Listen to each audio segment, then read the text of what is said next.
Good morning. Good morning. Sorry, you guys had to wait a minute or 5 there. 10 minutes. I apologize. Just as I was about to start the stream, I had to handle a crisis. So that's been sorted. So welcome, everybody. We've got Mac, Uncle John, and Anthony here in Discord with me. And then welcome Jet Power, Scotsman, John, other John. Thanks for the note there, Uncle John. And Rod, hello. Right. Okay. So here's the story. Twkster gave me an updated flight model, and it's specifically just to the 4K model now. Once Zibo integrates everything, obviously it'll go system-wide, and then you guys can have it. But at this point in time, it's only this one aircraft, so this one model between him and me, and I'm going to give it a bash and see what we can come up with and what it actually does, how it responds. All right, so Twkster said he'll try and join us during the stream, and then he can give you more technical information. But if you're looking for the changelog, it is in the show notes. Let me actually see if I can copy it here into the chat quickly. Just for everybody's information. I'm not sure if we've got enough room to put everything, but let's see.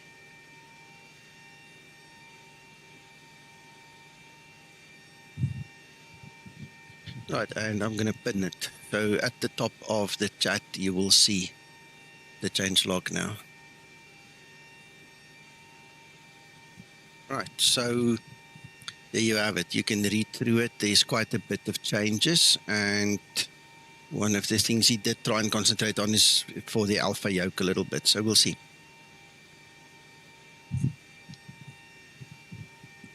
I need to quickly see where I'm at because I just upped and went when the popo hit the fan. So let's see. What did I do? What didn't I do? Right. Let's get the packs. Everybody in. Right, we are on ground power. We've got the IRS aligned. Right. Just need to get my bearings. As far as I know, we're going that runway.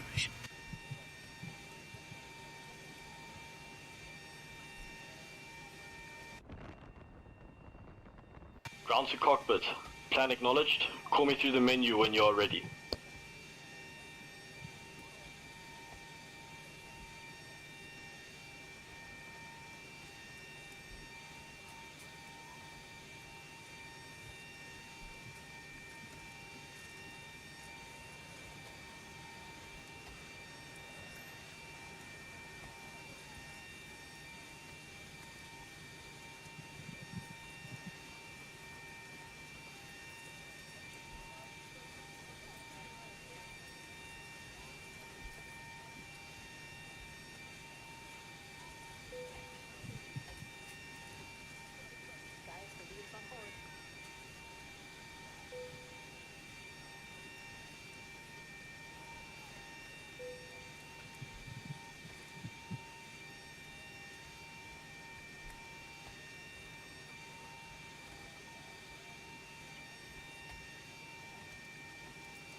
Okay, so one of the first things we're going to just do is play around with the CG a little bit. We're going to move it.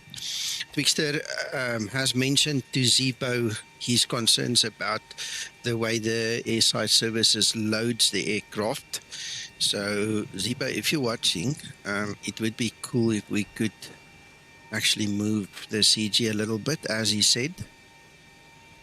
Currently it loads very far at the back, so we just want to move it a little bit forward. Hello, Dave.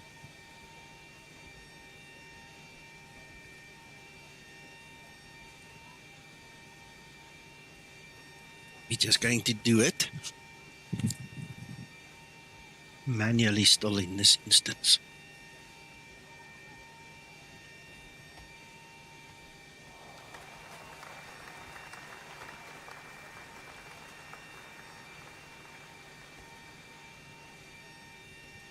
Rod, I can't speak about that. There is movement, but that's about it, I can tell you.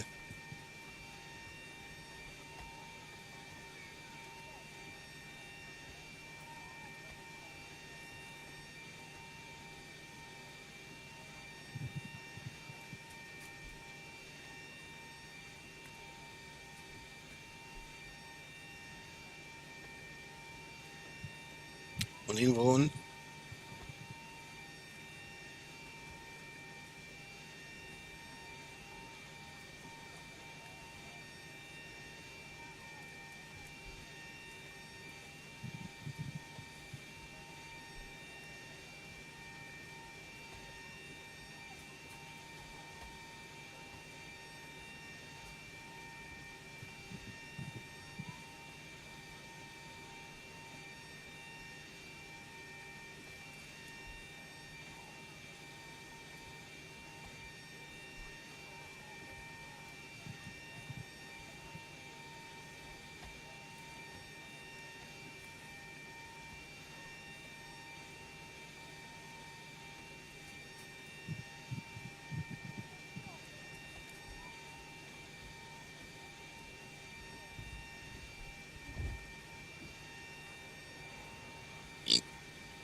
Damn it. Sure.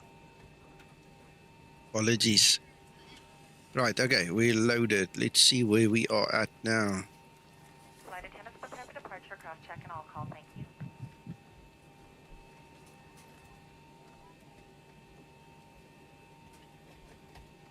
All right, we've got everyone strapped in.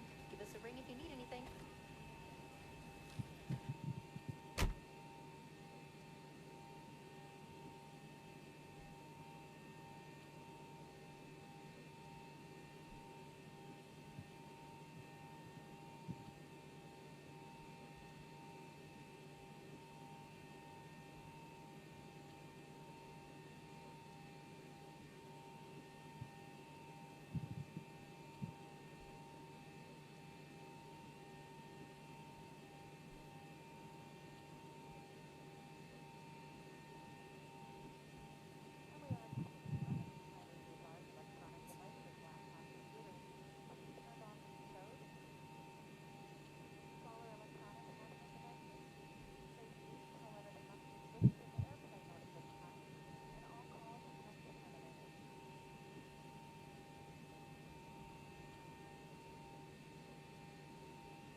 Right, okay. I'm going to as that because I'm aiming for a landing CG of about 21.5, so I'm not going to fiddle with it too much. 21.2 is cool. This gives a reasonable idea of what we want, so I'm happy with that. Let's start our AP.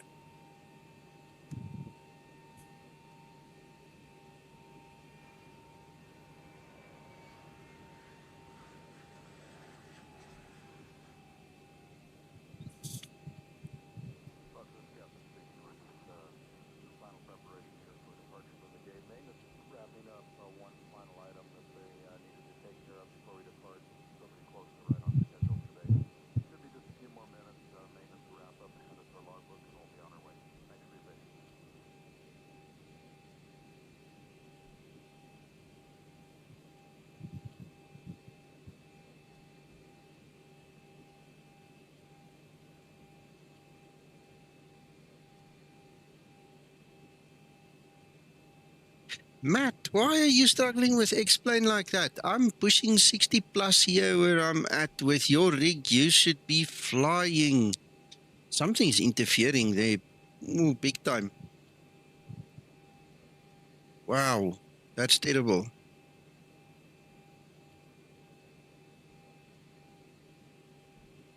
Oh, you can say that again. That's very strange.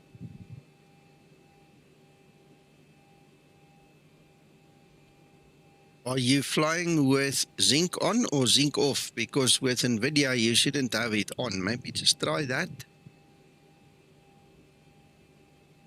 Also, the other thing is, look, let me show you my graphics, my settings. There you go. You must be extremely careful with this RCAS thing. That thing is nonsense, eh? If you pull that thing too high, you're going to have problems. If you pull your AA and stuff, I mean, some of these things are more gimmicky than have any value in real world. So when it comes to these 4 little dots, Matt, just go pull them back, man. You don't need them at the far right at all. Just pull them back. It's better to have all the others. As you can see, I've got all of them at max. But these ones, you've got to be very careful for. Just pull them back. You don't need more than that. Your eyes can't see more than that. You're kidding yourself if you pull it beyond this because you can't see it. You know, it's useless. Right, okay, let's... Ooh, I never flicked the switch. I went to first stage and never went further. Oops. Let's get this sorted. I was sitting here waiting for this thing to start and I didn't press the button. I apologize.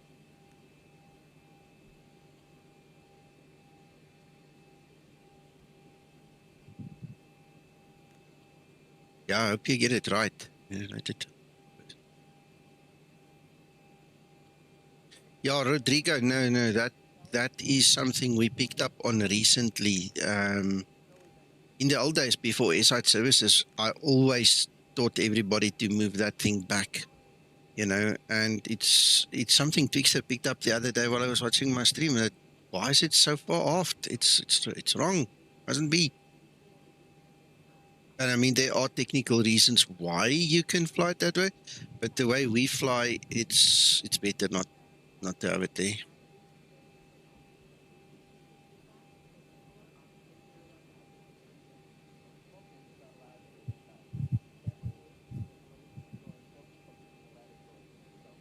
No, for test flight, I'm not using Linda for the simple reason I don't want her to interfere with anything here. In all honesty, it's just easier not to have her. The only problem is now I need to use my brains a bit and try and remember, you know, how to fly this thing. We'll get there. We'll get there. And besides that, I've got so many co-pilots sitting and watching now. There's quite a few of you. 292. Oh, I'm on the wrong side of life. 292. Yeah, man.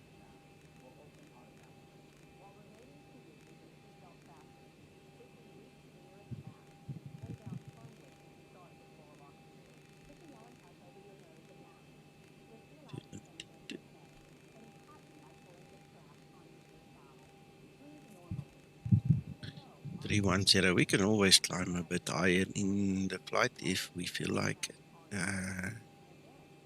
So let's check the CG now. 525, that's better.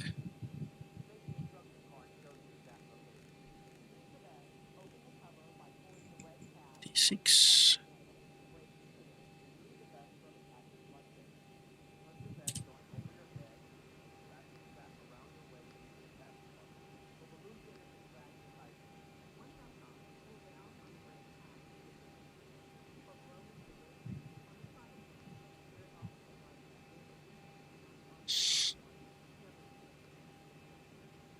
Backed.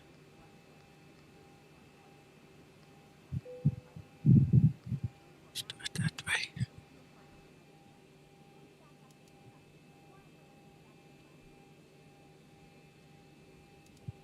We'll use heading select just to get in the air.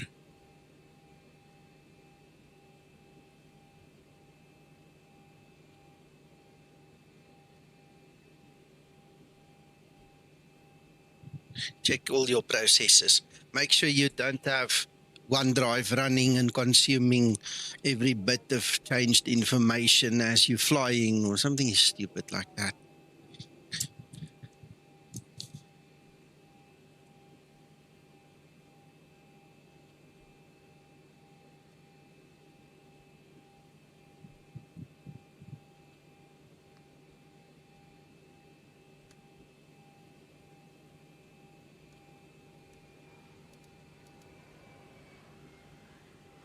Okay, I think we have done it. I think we are ready to go.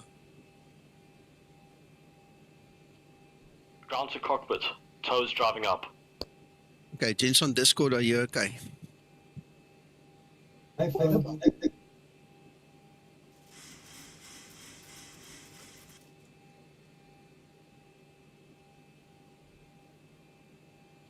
Matt, in IT, it's always a tick in the wrong box. That's all it is. It's always just that one silly tick.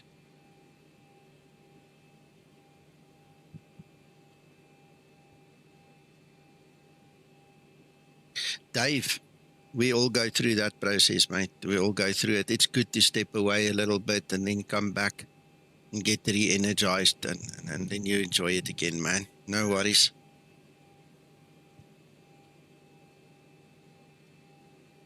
Okay. All doors and hatches are closed. Ready Okay, to guys, connect. give me a second.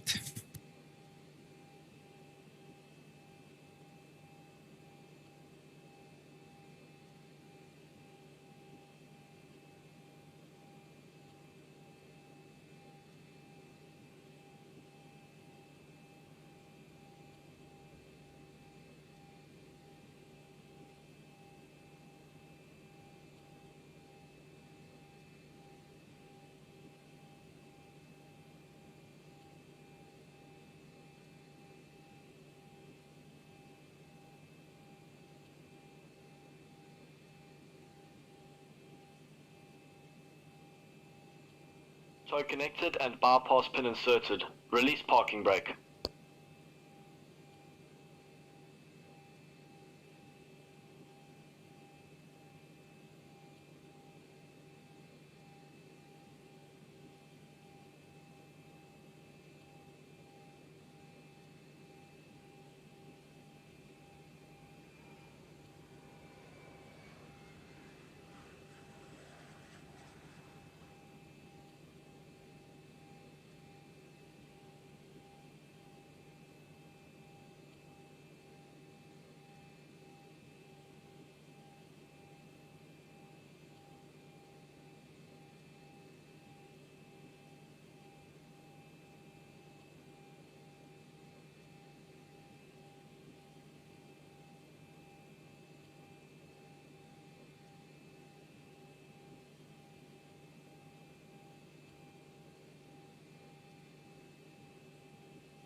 Okay, gents, I'll be with you now.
Right, I'm ready for push. Starting pushback, and you may start engines.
Are you still going pushback? Yeah, I'm pushing now. Oh, okay. Operation complete. Set parking I brake. thought that was a bit of a drift. Yeah. Disconnecting tow. Stand by.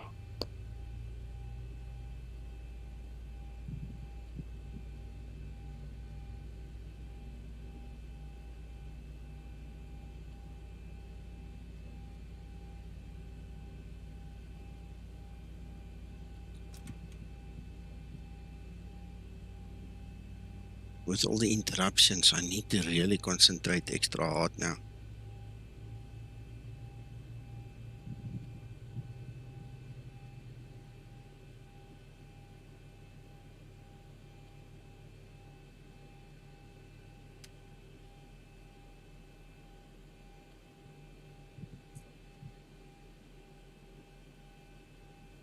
Tow is disconnected and bypass pin has been removed.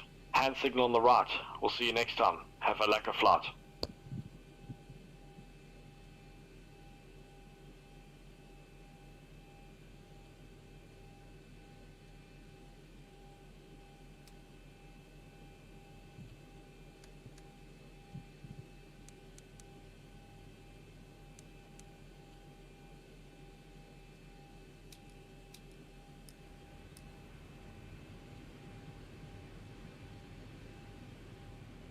Right.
Flight attendants, please be seated for departure.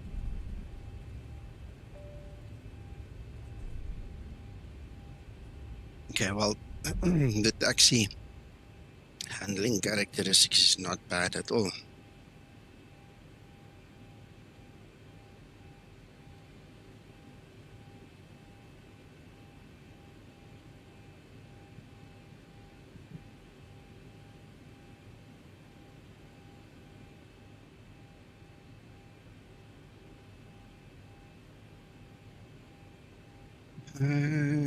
That one.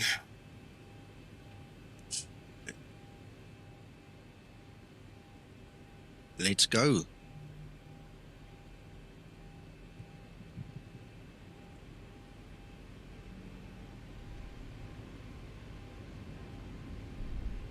Any difference in the power setting for taxi? Approaching 29. Yeah, I haven't tested that. Let's just see. I'm not sure if this is now flat or an incline. It kind of reminds me that it's a bit of an incline. I don't know. Right, well, there you go. It's moving slightly, Uncle John. Very slightly. Okay. Twkster will have to speak with Lubos about that. And that part of the airfield's very flat. Yeah. Been there It too just many looked a times. bit weird from my angle. I've been here so many times, so sure my DNA's there. Runway Is it? 29.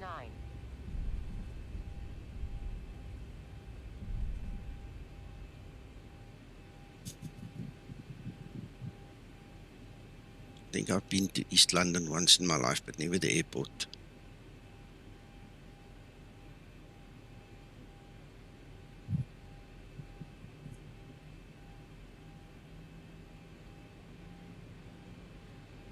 It's actually a nice airport. Very, very basic. Not as basic as Peter Mattersburg, but it's not heavily commercialized either.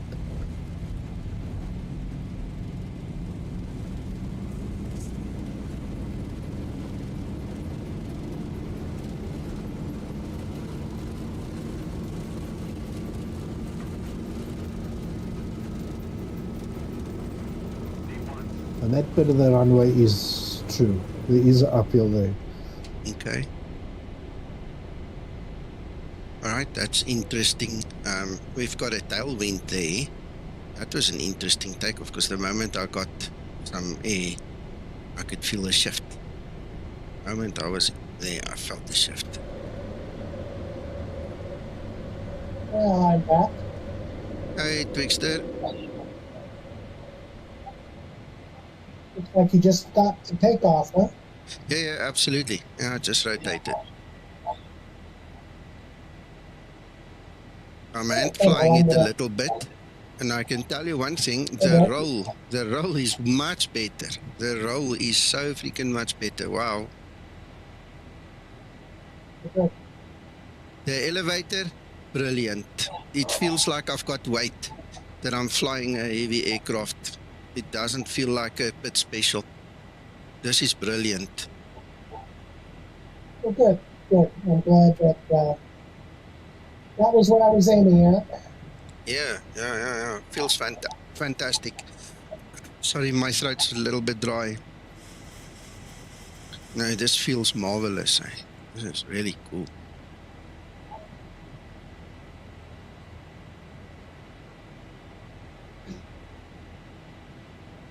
Yeah, there's a lot of changes in the, let's say the roll channel, the aileron force and deflection is modified. The rudder system was modified. The yaw damper was modified. Elevator force was modified. There's some elevator boost that was added. Well, actually, I subtracted some because the previous model had a little more elevator boost for takeoff. So those things, and there were a few other items that the seemingly biggest impact, at least I hope that's going to work out that way, is the reduction in yaw damper effectiveness. You know, how much it is able to deflect the rudder. Understand. And that, along with a change in the rudder profile, some of it, I don't need to go into all the details, but also had something to do partly with the flight control phase outs, i.e. with speed and altitude. So Gotcha. Hopefully that'll all test out well for you in your particular, with the alpha yoke. That's what I was aiming at. At this point in time, Twkster, this feels fantastic. Okay. No, this really feels good. I know you use a different tool, and I don't know if it's available to you or not. You might try that. I was surprised how the G-Load camera now works well with this new drone. Because I flew it with a lot of turbulence today, and it worked pretty good. I was actually pleasantly surprised. Yeah, I've not looked at it. I actually updated my X camera this morning. For those of you that use it, there is a new version available. And if you use the Skunkcraft standalone updated, please update that as well. I was asked to do that, and it worked, so I'm happy. Yeah, Twkster, I'll give it a bash sometimes.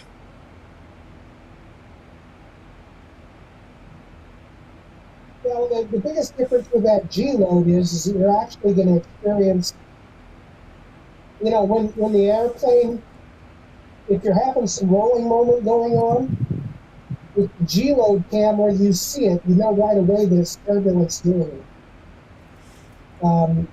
Now, I don't know if the X camera does the same or not, but with that G-Load camera turned on, right away, if I saw anything unusual going on, I didn't right away think, oh, there's something wrong in the flight model. I could tell right away that it was a turbulence factor. Yeah. And it just made whatever was happening feel more natural because I could see the turbulence bouncing the aircraft around. Gotcha. And for that reason alone, I'm actually a little bit more of a convert with it. Because I was flying it before, it wasn't working well. And to be honest, experimenting with the G-Load camera helped me to refine the yaw axis a little bit more. Because I think that once I realized that I had a deal with the yaw damper going on, I could see before that when the G-Load camera was on, it would cause too much left and right swinging of the cockpit back and forth, in an unnatural way. Yeah. And so I didn't right away. I turned it off. I didn't stop to ask myself, well, does that have anything to do with the way the flight model is interacting with Laminer's weather model? Once I asked that question, then it helped me to confirm that changing the yaw damper settings is going to have an impact. And I'm pretty certain you'll find that it does. Okay. When I looked at the PFD, I could see the rudder was dancing a little bit a few versions ago, and I did have a moment thinking about it. So I'm glad you worked on that. Yeah.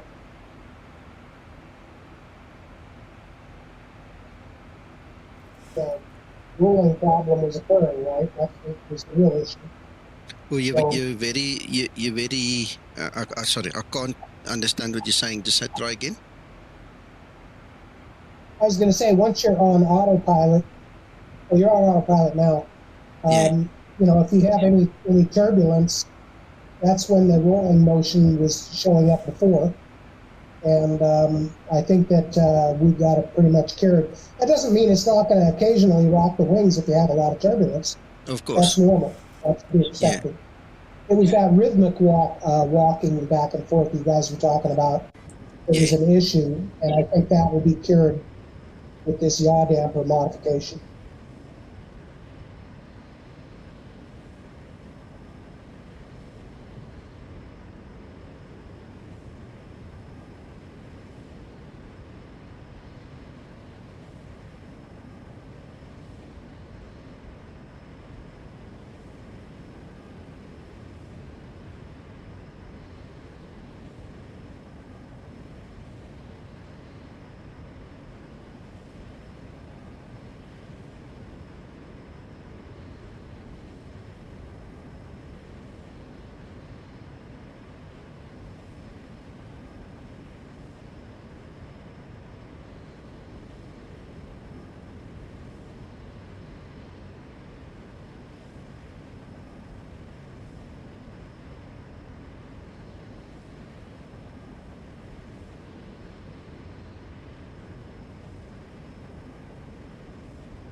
You should also note there's a change in the curve of the trim, the pitch trim.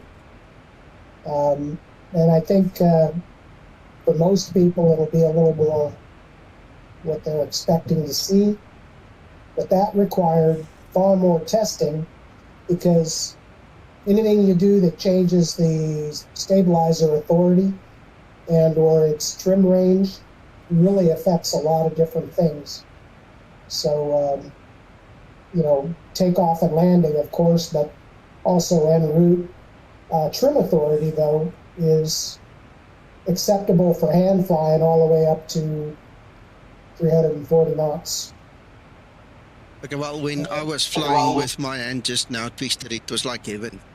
It was absolutely brilliant. It was I hope really it well. continues to cross that way. I Yeah. hope that continues to be the case.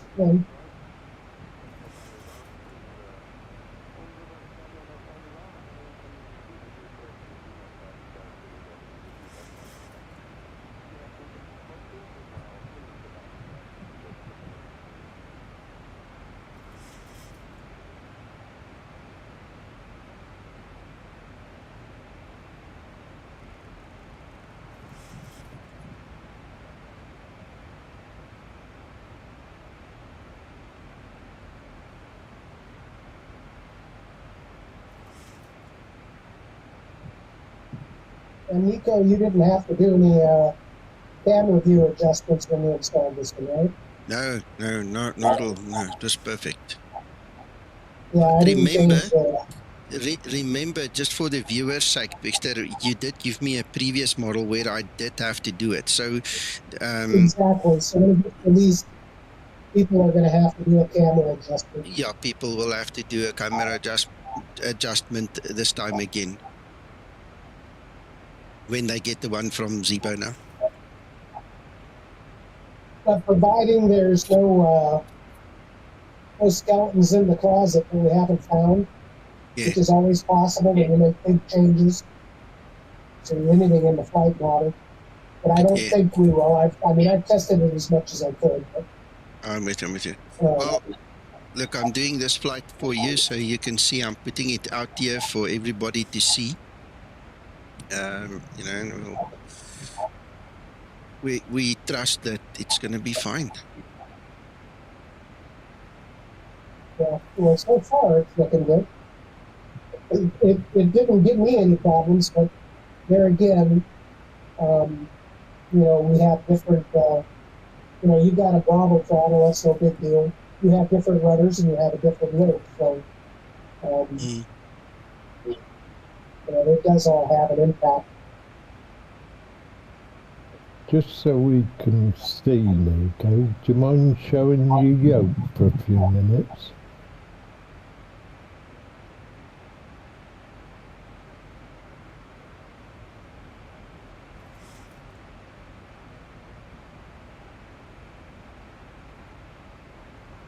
Now, for you guys that are watching this,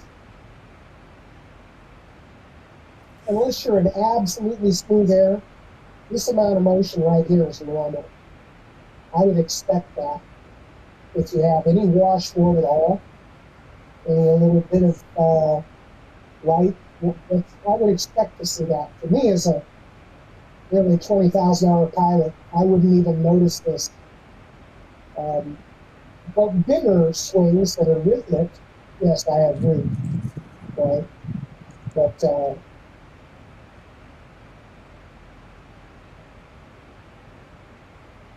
Yeah, notion about a 25 knot crosswind with some shear and turbulence in there.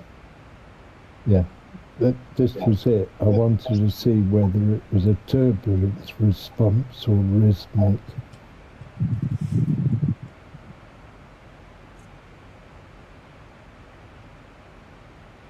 Look, that wind is constant. Yeah. Well, that is deceiving now, too. Mm-hmm. It's not constant, because Laminar cheated.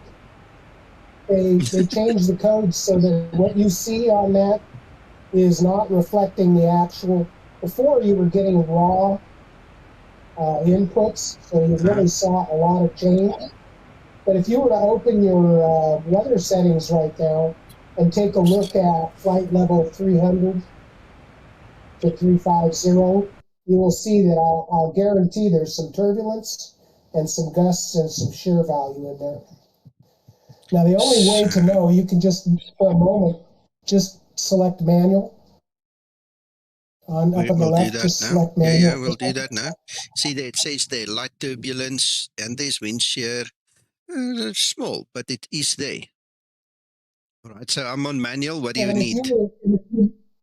If you click on every level, you'll see that laminar, just go ahead and from the top down and click each one, and you will see, right, that every single one, irregardless, I don't care what the weather is like that day, every single one of them, every level is going to have similar light, 1 or 2 degrees of shear, and 1 or 2 knots of gusts. So they put a default turbulence in there all the time, and at these very low settings, right? If you didn't have the big wind of right now 350 at 13 at that level that you're at selecting right now, if you didn't have that in there, it would still have these little, and that's what was causing that rhythmic rolling. Because when there was no major wind, it was actually creating, the turbulence was being set up in a rhythmic repeating pattern, right? So instead of it being, it wouldn't be a big deal if they put in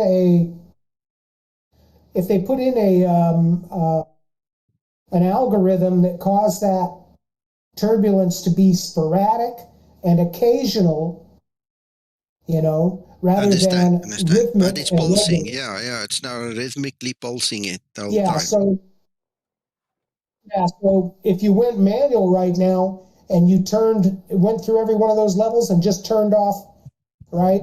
Go down here and get rid of the turbulence, the gust, and the shear, right? Because it's light, right? Yeah, just take those and go all the way. And if you did that, all right, of course, you only have to do it at this level here in 350. Now, when you turn it back on, all right, if you go back, into the sim, it'll just settle right down. As soon as it gets its bearings again, you'll find it'll just settle in.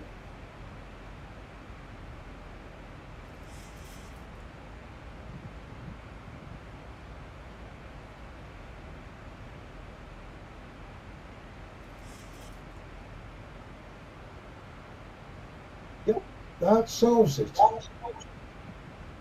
Yeah.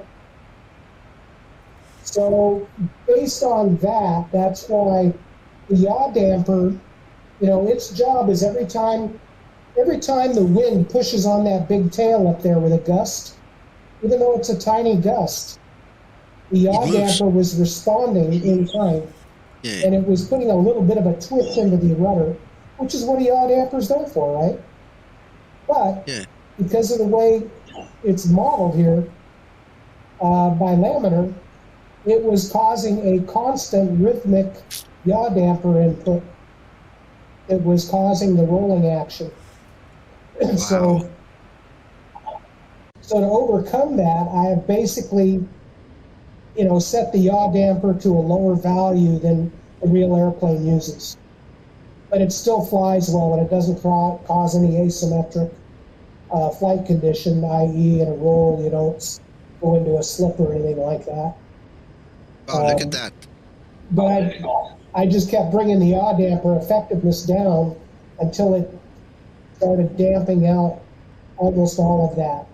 But i.e. when you have that normal real weather turned back on, every time you open that up, you're going to see that it has that turbulence, gust, and shear value set to a minimum of 1 or 2 every time, even if it's glass smooth, right? I.e. there's no wind recorded, it will be in there. And unfortunately, that's, laminar deciding that the real world must have turbulence whether you like it or not. And I'm not blaming them, it's just the execution of it needs to be updated to where, if they want to use those values, at least add an algorithm to make it sporadic and make it, what am I trying to say, occasional rather than regular. Yeah, got it. Twkster, look, we said, you and I on stream here with everybody present, we said a few months ago, let them settle and then we go see what they changed, how they did it, and how we can respond to it. And this is exactly what we're doing now. Exactly. And to their credit, they made some changes that fixed a lot of the problem with the weather model. Because, of course, when we were talking about that very thing a few months back, that was the issue, right? We not only had the rolling issue, but you had this washboard turbulence where the nose was bobbing up and down constantly, right? And wagging the wings. And, they fixed that with one of the more later patches, but, it remains that, this is the only thing. So I've made a change that appears to allow for that for now until and in such time as Laminar gets around to fixing that constant rhythmic turbulence, right? And I guess I will have to do what I don't do often enough and make a comment to them, get in touch with somebody there and let them know what my feeling is on this. Because, it's not a bad thing to have it set at 1 or 2 knots or whatever, but in the current way it is, as I explained, it's causing a rhythmic motion that, they can get rid of that just by putting in some kind of a algorithm to make it occasional and sporadic instead of regular and rhythmic. Yeah. So, interesting, Twkster, your comments there. But I'm being told that Laminar's aircraft doesn't show this turbulence tendency. I'm wondering, that's apples and oranges. How does that damn airplane fly? Right? Well, now, does that I'm airplane asking fly like No. Is it disregarding turbulence? I say this many times to people, we do not use any artificial stability, and we will never use artificial stability, because artificial stability kills flight dynamics. It kills the feeling of being a real airplane. And that's the only reason that theirs is doing that, is because they use artificial stability in all axes, right? Because the flight model itself stinks, So, if any of the real pilots that fly the 737 tell me that, hey, the Laminar 737 is flying really good now, then I'll be going back and taking a look at it, but just to see. But that's the issue here. You can't compare our flight model with theirs simply because we're using real aerodynamic effects to make our stability. We're not using any artificial rubber bands to make it behave. And that's why whenever anybody does say that, and I didn't make it to sound like I was upset or anything, but just to drive home the point that you can't compare one simulated aircraft to another. The only thing you can do is compare our aircraft to the real one. Comment was raised, Twkster, because I was wondering whether we can prove that the Laminar model doesn't take turbulence into account. Is that provable? I don't know. That's why I'm asking the question. Well, it's a kind of a different thing than that, actually, right? Ours is more sensitive, but it's that sensitivity that when the real pilots, the guys who are type rated in the airplane and are current in it, when they get in it and they fly their desktop and they say, wow, this feels like a 737, that comes only from using natural aerodynamic qualities and using no artificial additives and preservatives like they do with most flight models in desktop simulation. If you remember, this has been a problem. It goes back, oh gosh, 30 years to the beginning of Microsoft Flight Simulator. It has improved over time, but you know, if you go back to something like Microsoft Flight Simulator 95, for instance, you know, those flight models were all so terrible. They were all band-aided together with a lot of artificial stability, and it was so bad. In fact, that's what actually inspired me to start getting into flight modeling, because I wanted to fly a desktop and have it actually benefit me as a pilot, so that I could hand fly the aircraft under instrument conditions and practice my instrument skills in a real way that's exactly the way I would do it in a real airplane. And that is ultimately what's ended up being the goal for Zibomod. Not just for me, but for any of the pilots. All simmers, you know, we want everybody to use it, and we want everybody, of course, to have an appreciation for it. And I think that's the case. I think we do get that. But like I say, you know, it's the real pilots that fly the airplane in real life that they're the target audience, simply because if I can make them happy, then we know that the airplane is as good as it's going to get. And so the other one is, you know, measuring performance, right? Getting out the performance manual and or the weight and balance, and comparing the desktop sim to the actual airplane.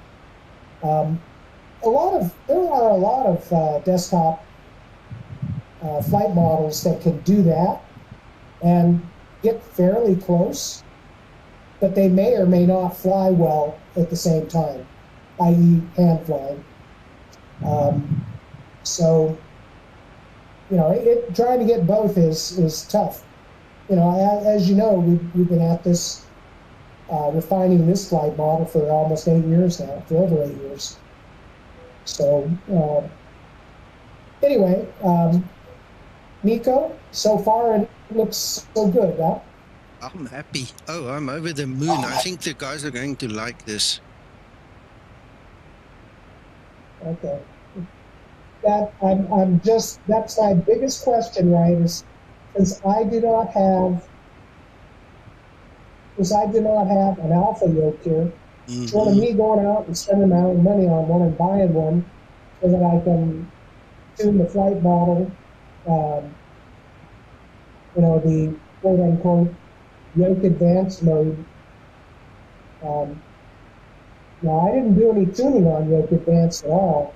All I did was the tuning on the underlying aerodynamics that yoke advanced is affecting.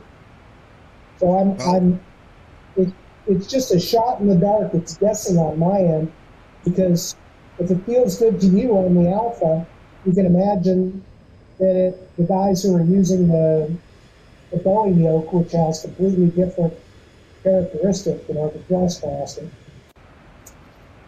they're going to have a whole different experience too. So, you know, fixing one without breaking the other is that sense of balance that we need to come up with, right? Of course. The only other thing we can do is I can start teaching people how to do what we've tried to avoid all along, which is how to tune their individual flight controllers to get the best out of Zero. You know. Problem with that is, of course, the same. That it's very hard to get everybody on the same page if they're tuning their own flight controls. You know, everybody's perceptions can be a little different. Yeah.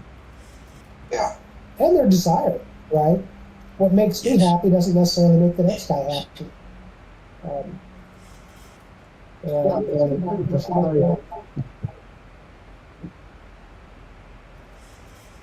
My other comment, Nico, is you What's know that? the performance you've got on the top left-hand side of Yeah. your screen. Is there a way of showing the winds with the gusts from the parameters showing? Yes, you absolutely can.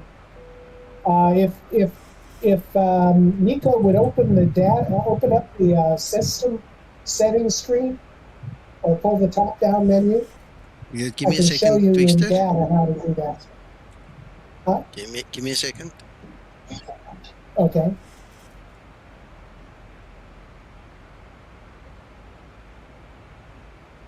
What I'm leading to, Twkster, is if it shows wind gusts, is it too instant rather than,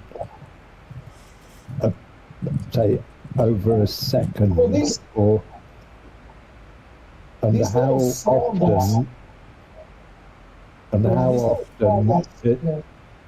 And how often is the wind updated on the ND display? Well, the wind on the ND is updated, probably in microseconds. But, the problem we had before is there was no filter on the winds, right? If everybody remembers, the biggest problem we had as little as a year or a year and a half ago was they still had the wind shifting back and forth when variable winds was being interpreted much too liberally. And you could have the wind shifting 30, 40, 50 degrees or more instantaneously. And of course, that was just crazy. Yeah. And it was like that for a long time. Notice now that the winds look pretty rock solid.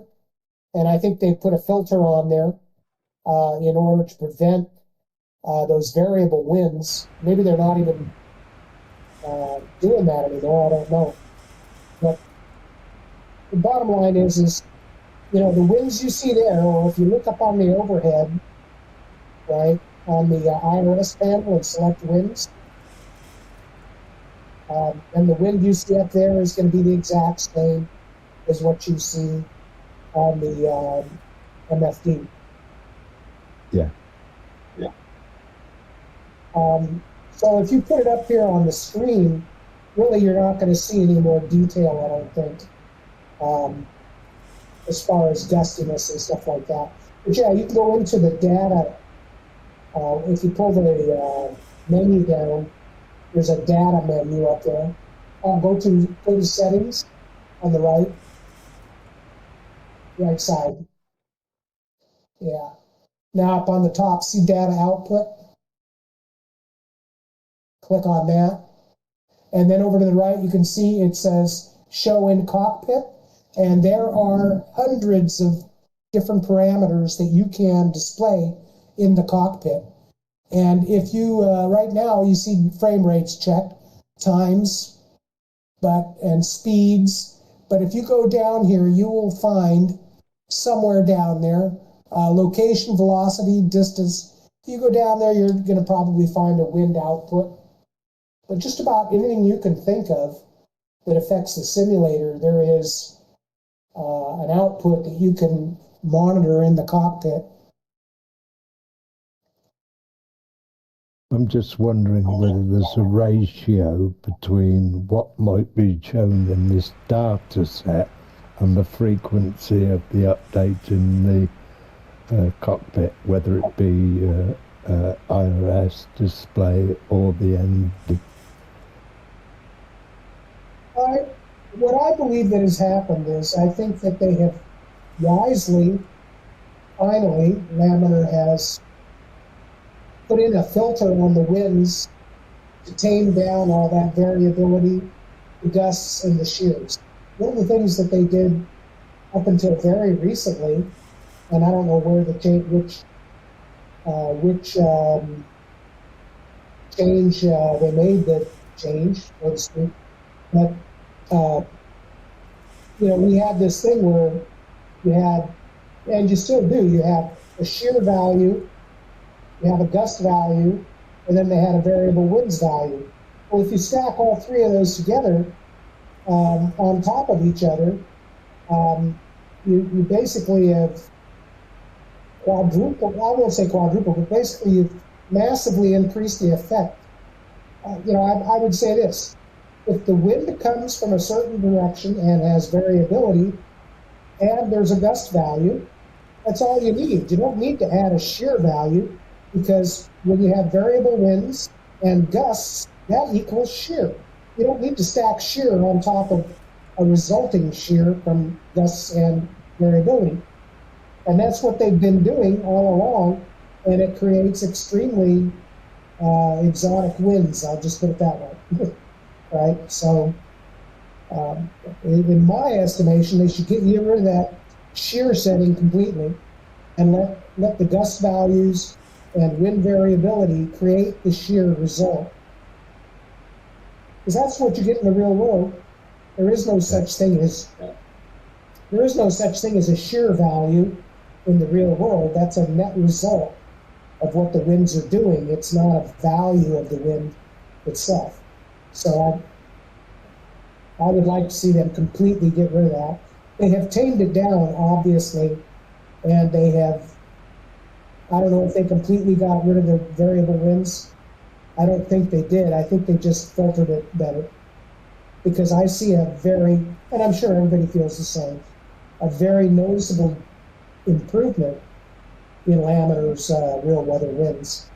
And, we all know that it was on the verge of being unflyable at one point, especially for airplanes like Zibo, where we're trying to use, no artificial stability to overcome these, what I call bad characteristics that we have. So, you made some interesting comments there, Twkster. I'd love to get you in conversation with their weather developer. Absolutely. Well, much to my discredit, I have never stuck my nose into Laminar's business, and I try very hard to remember that it's not for me to be a critic, but to be an observer, and then draw my own conclusions, and try not to spread ill will by criticizing Laminar too much. Occasionally I do. I'm human. I'm not saying you're criticizing them. What I'm saying is you could be a bonus to them in perhaps understanding some of the parameters as to how weather interacts. Maybe they've got an interpretation. That's why I say it would be an interesting discussion to see where I'm pretty sure that after all these years, they must have some good pilots that they consult with. Of course, the boss himself is a pilot, but there's one unique thing. My perspective, and it doesn't mean that I'm smarter than anybody, but my perspective is a little different than some people's perspectives, in that, when you have flown large jet airplanes and you spent a lot of time in real simulators, professional level D, 6th degree of freedom simulators, there's a difference between the way real airplanes fly and the way simulated airplanes fly, even at the professional level. And I have seen some really bad simulators and flown some really bad ones and taught in some really bad ones. And the opposite is true. I've taught in some brilliant executed simulators and it all comes down to the programming. Yeah. And having a good pilot, what we call in that industry, they call it a SME, subject matter expert. And so they will take a pilot who knows the airplane intimately call him the SME for that airplane, and then he's supposed to go in there when they certify the simulator and evaluate whether it flies correctly. And to be honest, not all pilots are very good at evaluating that kind of stuff. They know how to fly, but they don't know how to quantify what the aircraft is doing. So they may just accept whatever it does, and you sometimes get some pretty crappy simulations, and it can happen in any simulator. A lot of people think that when CAE, for instance, or Flight Safety, who were the two largest builders of real-world simulation, professional simulators, that, you know, they turn these things out and then they just plug them in and they use them, but that's not the case. When they come out of the factory and they get installed in a location where they're going to be used for airline training, then the government comes in and inspects them and goes through an entire checklist with every single simulator to make sure that it handles correctly, the lighting is correct, everything that you can think of that affects the simulation process is evaluated for every single simulator before they put that sticker on there that says FAA approved or EASA approved, right? It has to pass muster on an individual basis. And then it must be recertified every 24 months. So that's the quality control issue, to make sure that it actually flies correctly. And the funny thing is, there are simulators which I taught in 15 years ago that had problems but got certified, and the same problems still exist in that same box today because nobody fixed it. As long as it was certified, don't mess with it. And that's what happens. So, but that gives me a different perspective. We've got a few pilots in the group who are also simulator instructors, and if they're simulator instructors in a 737NG, all the much better, because they're going to know exactly what I'm talking about when we talk about the characteristics of simulating a 737 versus flying the real deal. Of course, I want to produce a flight model that emulates the real one as much as we can, but then understand what the limitations are that go along with that. i.e., you know, we're dealing with flight controls that are nowhere close to what the real airplane and or the real simulator have. i.e., we don't have load control, we don't have the same movement parameters, we don't have the same resistance, you know, in static load, all different. The motion base is a very small thing. A lot of people don't realize that. You know, that's not a big contributor to the accuracy of the sim in my view. It's just special effects. You know, being able to feel accelerations momentarily is great, or to feel turbulence, that's great. But anybody who's flown a real simulator without the motion on, with a, you know, like a 200-degree field of view, right? They're always amazed how much it feels like a real airplane with absolutely no motion, which is the same thing we're simulating here on the desktop. The only difference is our field of view. And so I go for the largest monitor I can get if I'm doing the desktop. I've got a, I don't know about you guys, but I'm running a 55-inch. It's the largest one I could get to fit on my desktop, so that I can have as much field of view as possible. Right? And it's a sad thing for me that, you know, I was unable to finish.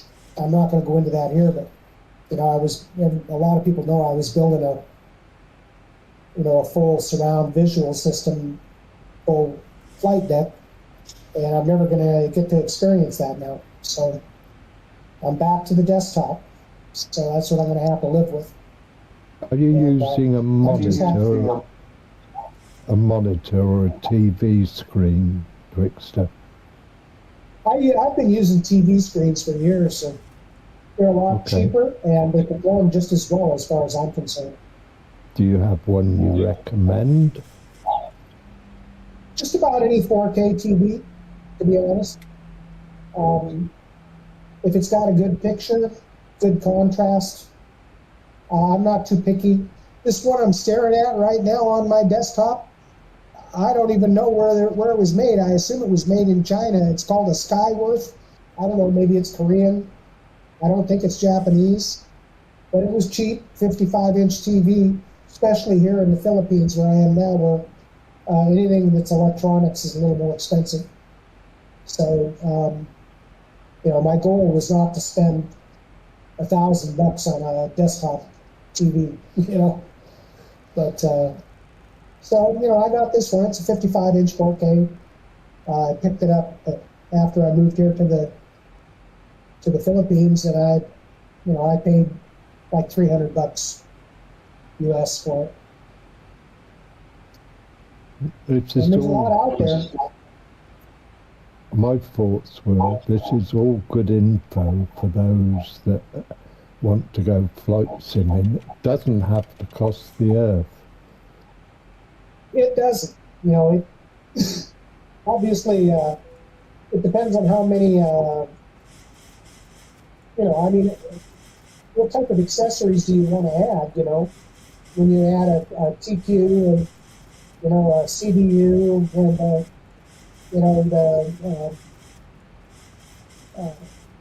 multi-function, the more toys you put on your desktop and under your feet, right, obviously the price tag goes up, but that's part of what most of us enjoy in simming, is to play with the toys. So.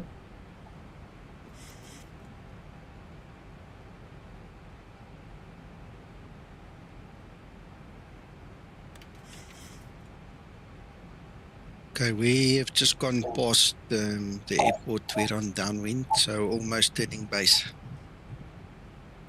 Well, I'm going to shut up. It's now we're below 10,000 feet, so it's supposed to be a sterile cockpit, so I'm going to zip.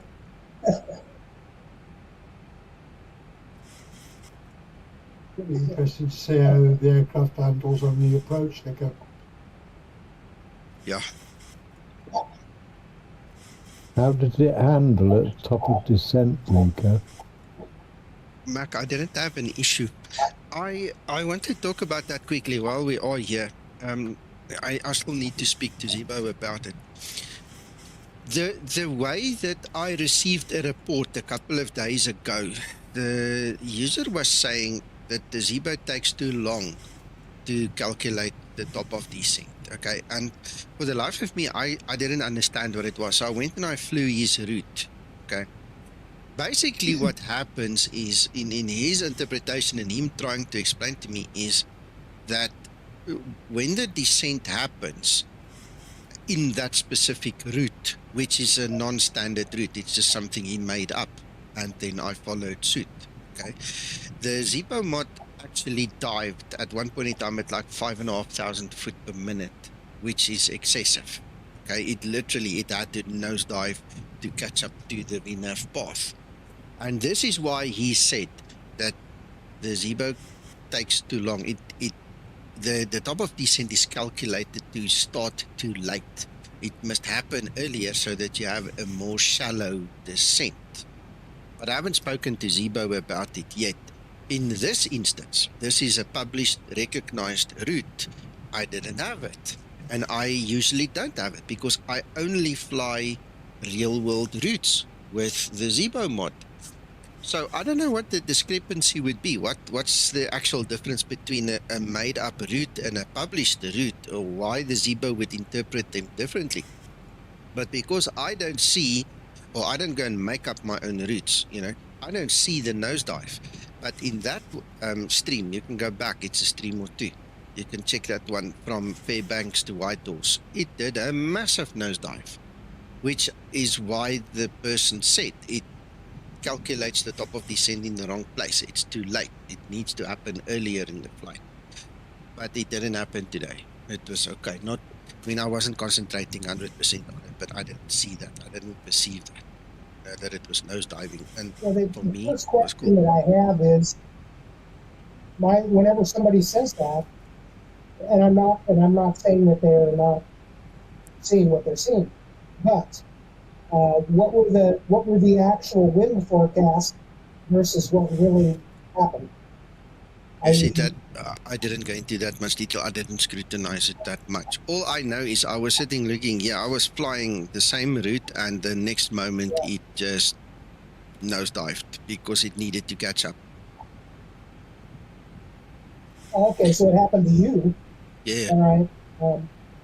And I think that can be, I don't see that kind of stuff happen too much, but wherever something like that usually happens to me, it's because there was something wrong with the forecast. The real weather forecast wasn't correct. And or the real winds when they updated changed. Right? If I look up and the weather forecast originally was to have, a 20 knot tailwind, and I look up and I'm at top of descent and I got 80 knots on the tail, obviously that's going to be a problem because the planning was for a different condition. Yes. Right? And anytime you've got a large tailwind of 70, 80, 90 knots, if it doesn't have that information early enough to plan for it, it's going to be a problem. Now, in theory, in the real world, of course, and I think Zibo has programmed for that, unless it's broken, is the real winds that it sees in flight are used to update top of descent as well as the forecast. So that, as can happen from time to time when Zibo does work on the programming, you fix one thing and something else gets broken, right? And that could be a good reason to bring it up to him so you can take a look at it and make sure that there's not an algorithm that got disconnected or broken when he was doing some work somewhere else in the FMS. Yeah, I think I'm going to have to speak to him because, look, Rodrigo is also chipping in on the scenario here, right? My initial thought was exactly as Rodrigo said, is that the user didn't plan properly. There was something wrong there. But then I did it, and I did it like I always do it, and then I had to nosedive myself. So now, I mean, I didn't look at the winds, Twkster. You've brought that up now. I'll have to maybe do it again and then, scrutinize the winds a little bit. But, I think I still need to mention it to Zibo so he can either tell me yay or nay or go away or whatever, and then he can think about it. Thank you, Rodrigo. Something I haven't looked at recently is, they smooth out the transition of weather updates. Remember, it used to be every time it updated, the aircraft would go crazy because it was instantaneous. But I'm pretty sure they've spread that out now, right? Because I haven't been looking for it, but I haven't noticed a problem with weather updates causing a disruption to the conditions of flight.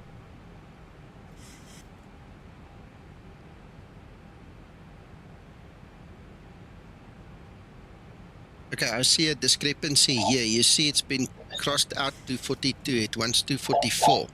The Zibomod says there 244, but we're on 242. See, now it's not scratched out anymore. But I'm reading off the Navigraph charts. It's published it being 242. That's interesting. First time in a while I've actually noticed that. Doesn't Zibo use the explain database? Nav data from the runways data doesn't get updated. Yeah, exactly. Yeah, the actual runway database comes from Explain. Otherwise, he said to me, the aircraft won't land on the runway. He has to use that. Yeah, and I know they don't update it like every 5 or 6 years. Yes, so, yeah. That's probably where he's doing that discrepancy. Okay, well, here's another observation. Sorry. Yeah. Sorry, Twkster. Oh, go ahead. Yeah, the You're observation just is about that ready to land. So, the observation is that the localizer is more stable. It's been hectic in some of the previous versions, trying to keep up, but it's stable. It's not on it. Look, it's off. It's off center, but it's probably due to the 2 degrees now. See? yeah. I don't know what the magnetic variation is. Yeah, that's about a very small. That offset, when you've got a crosswind like that, that's like 1/3 of a degree. So, that would, again, in real world, that wouldn't be unusual to me. Yeah. Because it's not a large deviation. But you see you're offset from the runway a bit, but that might be what a localizer is. I don't know. Look, they explain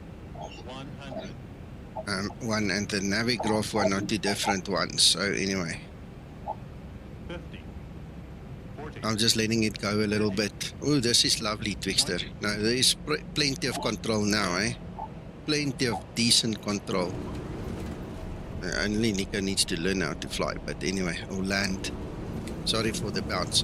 But no, look, I mean, I was obviously horsing around there. There was pretty nice control there. I'm loving this new feel of it, Twkster. To be honest, this is really honestly really good. The sensitivity and roll for your off the yoke is, what would you say? You'd still like to see a little more, a little less? It's the 3 bears, right? How's the point? Yeah, for me, I love the sensitivity both in roll and pitch. I think it's cool for me. The question is now going to be, what are the users going to say? What is their response going to be based upon their hardware and their settings and so on. But as for me, I'm happy. Chris, I saw your comment there. I'll speak to you just now. Hold on. So I'm happy. I really like this. This is cool. I obviously messed up the landing a little bit there. That's on me. That's not the flight model because I was horsing around with it. So anyway, no, I'm really happy. This is cool. When you get a chance to, obviously we want to do some auto lands with it and make sure in the weather that it's behaving well with auto land. I have no problem. And I did a pretty heavy duty flight into San Francisco before I started here with a lot of turbulence and the auto land worked well. But again, until you really ring it out, you don't know if there's some other things that are going to pop up. Oh, By no, the this way, is if you lovely. hear Wow. a lot of background noise and you, right now it's raining cats and dogs. It's the monsoon season over here. Yeah, no problem. No, we're not hearing that.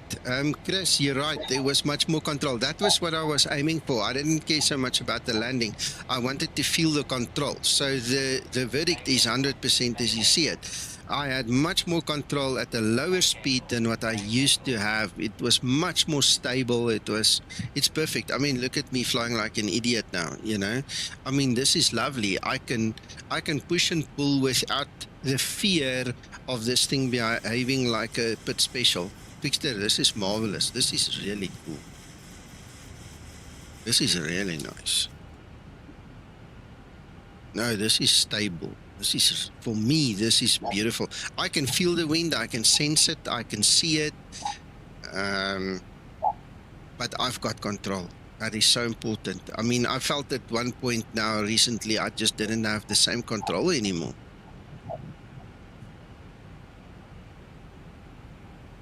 This is lovely. That's the main thing is, the outcome, because like I say, I'm not there to feel the alpha. I could tune it right for the alpha if I had an alpha yoke here. Of course. But, and since that's the number one yoke that you're going to find besides the thrust master belly yoke, it would be nice to that we optimize the wake advanced mode for the alpha. Yeah. That's going to affect the most people. Oh, this is much more stable. And look, I've got a 18, 19 knot wind there coming from about 5 o'clock. So I've got to obviously compensate for that. I can feel it. I mean, it's there. I know it's there. But look still at the stability. You know, I mean, it's cool. I'm loving this. Yeah, do me a favor. Like I keep talking about that G-Load camera.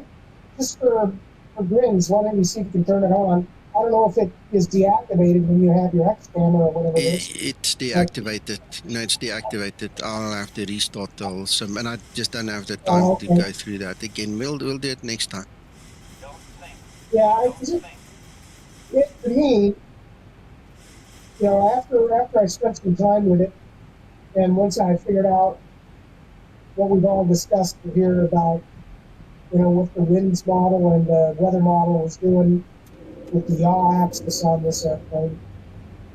When I started using the G-Load after that, now I appreciate it a lot more because I can see when turbulence is affecting the flight characteristics.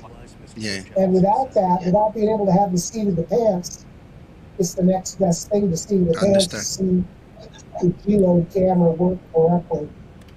So I thought it was horrible the first time I tried it, but that's because as discussed, the weather model was having too big an effect on our flight model. Gotcha. Here's the runway.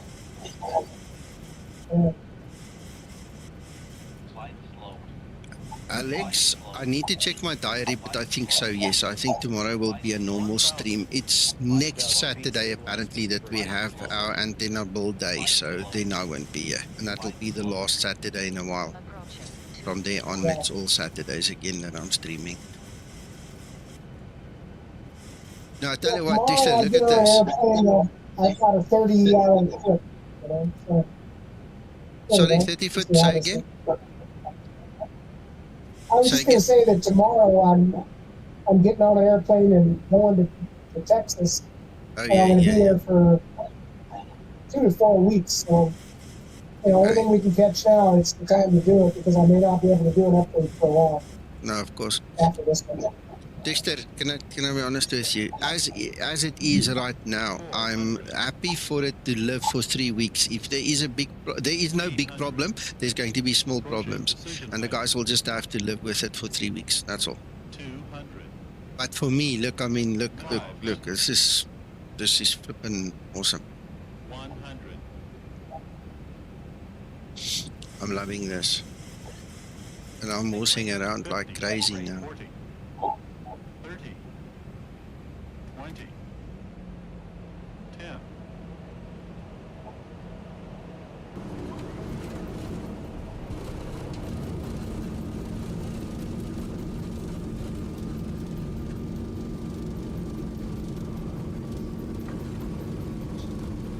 Yeah, I hear you, Chris. So, gents, no, I'm happy. Twkster, I'm happy. I think if Zibo is happy, we should release this one for now, honestly. I don't have auto brakes running, can you believe it? I have to brake. All the things that I made to the flight field, of course, I didn't do any testing in the advanced mode to see how it affects the autopilot operation. So that's one of the things you want to look at. Yeah, I'll do some later then. The whole flight with most autopilot. Yeah. Now I'll do some auto lands and stuff later on then when I get another chance. If I get another chance, if the family will allow me. We'll do that. Now I need to go back to work as well. Yeah. And I need to get back to packing for my trip tomorrow to Texas. So okay. All the way around the halfway around the world, huh? So. Yeah. Enjoy your trip, Twkster. We'll talk when you're back then. I can stay in touch. I just may or may not be able to do anything about swimming while I'm there. That's fine. I certainly, so we'll see what happens. That's fine. Anyway, Uncle John? I'm glad that's working well for you. And Yeah, as wait. you know, Wait, Twkster, Uncle John's trying to say something there. I'm not sure. You're cancelling each other out a little bit there. What's it, Uncle John? Said huge thanks to Twkster. Huge thanks to Twkster. Oh, yes, of course. Yeah, thank you, Twkster. Thank you for all the work, man. Thanks for the flight well, model. you're welcome. Good trip Okay, you're for you, welcome. Twkster. I gotta go eat some dinner anyway, so Enjoy. you guys take care, and hopefully everything will come out well in the wash. It will. You guys take It care. will. It will. Thank you so much. And that's it. That's the stream. Guys, You're welcome. ladies, thank you so Bye-bye, much. guys, and thanks, John. Bye-bye, Twkster. All right. Okay. Thank care, you, guys. Nico. Yeah, no Thank you, worries, no worries. Twkster. I need to go to work now and go and save what's left of the day. It's the time now. It's about lunchtime already. Okay, so thank you everybody for joining us. Chris, I'll speak to you on Messenger then. I just wanted you to know that, you know, I wanted to know if you are here and all those things. So, but anyway, yeah, the flight model is much better, guys. Let's just summarize it quickly. Much more control over the aircraft at high and low speeds. Much better elevator and roll control. Definitely, yes. It's just, it flies nicely. I have a great feeling about this one. I hope you guys experience the same. Please remember, if Yoke Advanced is on the EFB, do not mess with the curves. It needs to be linear. If Yoke Advanced is off, you can go mad and go play with, you know, the curves and the things. While we are here, let's just quickly do this for Chris. Okay, Chris, number 1, stall warning, your stick shaker. This will only work 4 minutes after power on bus, and it's supposed to sound when you press and hold, and then it's supposed to release it. Let's test it.